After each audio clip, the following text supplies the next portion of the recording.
First of all, let's just be clear. The whole conversation around democracy is not resonating because democracy hasn't worked for Black people in centuries. And so we need to pivot the conversation from talking about democracy, saving democracy, democracy is on our backs, to talking about citizenship. In Georgia, where they recently passed a bill where the police can arrest you if they suspect you of being an immigrant, and there's no ramifications for that.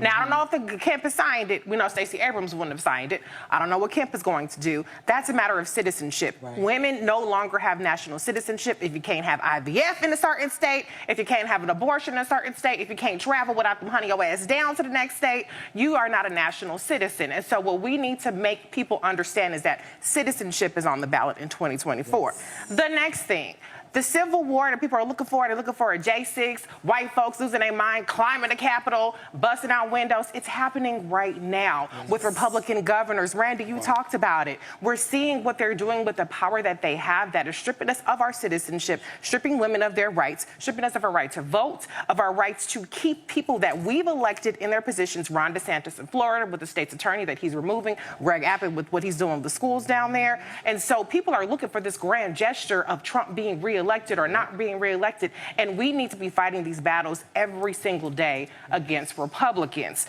Next, we need to get specific, and I liked what President Biden did tonight. He had the receipts. He was able to talk policy, accomplishments, where we're going. That's what we need to be talking about. And the last thing I would say is that we need to be investing in thought leaders instead of platforming parrots. Thank you. We have a lot of parrots. We have a lot of people with the platforms to get up there and say, well, Black folks feel this and Black folks feel that. Yes, but are we going to move the needle with how Black folks feel and connecting the dots with what is at stake, what has been done, and where we got to go? And so that's where the onus is on the Democratic Party to not be passive, and who's being platformed, not being passive, and who has the ear to the people, and not be passive and coming to talk to us and waiting to be on MSNBC every quarter, every 6 months, and then they shoot out a newsletter. Look, I was on MSNBC. Come talk to the Black folks. Then you will have the credibility, and so then people won't be like, we ain't seen you. We don't know what you're doing. You ain't doing nothing for us. So you got to invest